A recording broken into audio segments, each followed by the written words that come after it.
স্থানীয় ছাত্রদলের টুকায় সন্ত্রাসী গাঁজা খুঁজতে নিয়ে হাসপাতালের ইমার্জেন্সিতে দফায় দফায় হামলা করছে।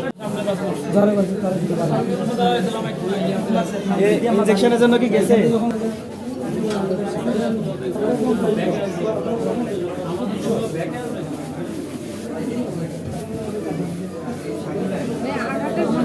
দ্বিতীয় ক্যাম্পাসে দ্বিতীয় ধাপের কাজ সেনাবাহিনীকে তারা দিবে না।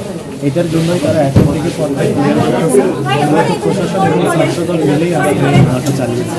যেমন তাদের বিরুদ্ধে সামনে দ্বিতীয় কাজটা তারা যেমন লুটপাটের একটা স্বর্গ হিসাবে তৈরি করতে পারে। মূলত এই উদ্দেশ্যকে সামনে রেখে তারা আজকে আমাদের